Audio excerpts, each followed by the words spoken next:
गावे के बा। सब दीदी ताली ना बजावा, भजन ना अच्छा लगो का। थोड़ा भगवान के दर ताली बजावा तो कैसे कहे के बा। सब अपना अपना द्वारी पर अगना में भांग धतरा रोपनी है तो अपना तोड़ तोड़ के चढ़ैनी है ना। आ जो दीदी अपना ना रोपनी है वो तो दूसरे के तोड़ल ना चढ़ाई है। तो वह भाव में आके कैसे कहे के बा। हम तो भांगियो नाही रोपले, हम तो आधा तोड़ो नाही रोपले, हम तो भांगियो नाही रोपले, हम तो आधा तोड़ो नाही रोपले, हम तो या का मन के फूलवा न रोपले अपना हाथ से। कैसे आई सुंदरपन के गुमान से ना, हम तो या का मन के फूलवा न रोपले अपना हाथ से, दैया के गुमान से ना। जो रोपले अपना हाथ से दैया के गुमान से ना। तमियो नाही रोपले हम धतरो नाही रोपले, हम तो भांगियो नाही रोपले, हम तो धतरो नाही रोपले, हम तो कायली के फूलवा रोपले अप हाथ से दैया के गुमान से ना। हम तो फूलवा नहीं रोपले अपना हाथ से दैया के गुमान से ना। जय हो जय हो।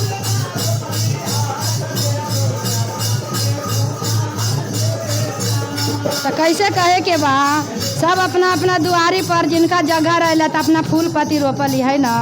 हमू अपन दुआरिया पर बड़ी फूल और पान के पत्ता लगैले हो। हमरा उठे से पहले पान के पत्ता फूल गायब हो जाओ रोपियो हम पूजो न करियो। तो वे भाव में आके कैसे कहे के बा। हम तो फूलबो नाही रोपले, फूला बड़ियो ना बाहर ले, हम तो फूलबो ही रोपले, फूला बड़ियो ना बाहर ले, हम तो याकमन के फूला लगाइले अपना हाथ से हाथवा के गुमान से ना। हम तो फूल जय हो।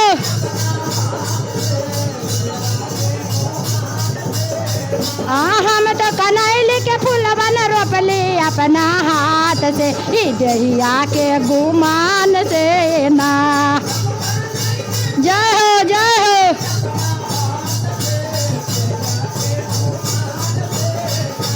हम तो गंगा ना नहाइले, हम तो जमुना ना नहाइले, हम तो थोड़ा थोड़ा ताली बजावा दीदी। हम तो गंगो ना नहाइले, हम तो जमुना ना नहाइले, हम तो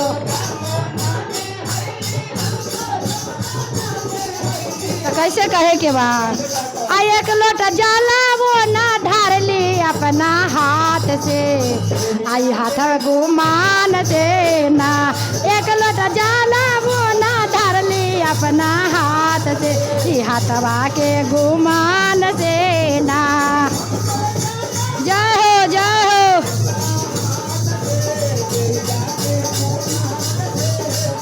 तो वे भाव में कहे के बा। जो दीदी के देह शरीर में दिक्कत रहत बा वह भगवान के याद करतून, और जो दीदी के देह शरीर में दिक्कत ना रहत बा तो वो गुमाने में रहतून कि चल हम तो ना कुछ करे तो भगवान हमरा सही कैले थी। लेकिन जो दीदी के दुख संकट आवा है वह भगवान से अर्जी प्रणाम करे कि हे महादेव हमरा जैसे होत बा तो कुछ शक्ति ना हवा हमरा ऐसा भिखारी से, लेकिन हाथ जोड़ के जरूर भगवान के दर में खड़ा रहो। तो वह भाव में आके कैसे कहे के बा। हम तो सासू के ना सेवा कैली, हम तो सासू के सेवा न कैले, हम तो जय हो। हम तो सास के सेवा न कैली, हम तो सासू के सेवा न कैले, हम तो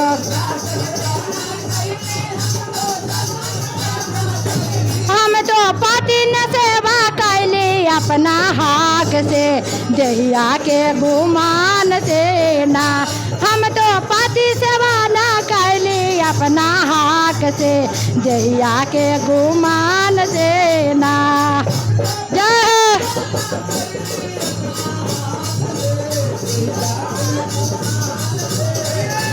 हम तो सास सेवा ना कैली, हम तो ससुर सेवा ना कैले, हम तो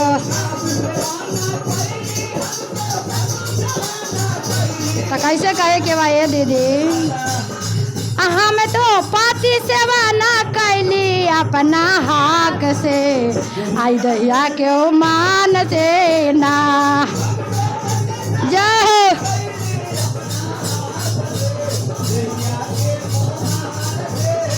कैसे कहे के बा? जब पति पत्नी लड़ाई करली तो कहली का तोरा से हम कम ही, आधा शासन तोरो चली आधा शासन हमरो चली। तो उहे भाव में कैसे कहे के बा? हम तो सास सेवा ना कैली, हम तो ससुर सेवा ना कैली, हम तो सास सेवा ना कैली, हम तो ससुर सेवा ना कैली। कैसे? हम तो पति सेवा ना कैली अपना हाक से, दहिया के गुमान से ना। जय हो जय हो।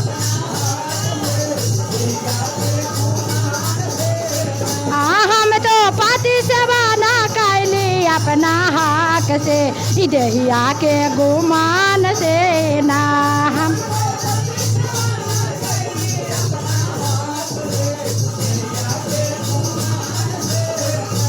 हम तो ससुर सेवा ना कैली, हम तो भैंसुर सेवा ना कैली, हम तो ससुर सेवा ना कैली, हम तो भैंसुर सेवा ना कैली, हम तो देवर सेवा ना कैली अपना हाक से, दहिया के गुमान से ना। हम तो देवर सेवा ना कैली अपना हाक से, दहिया के गुमान से ना।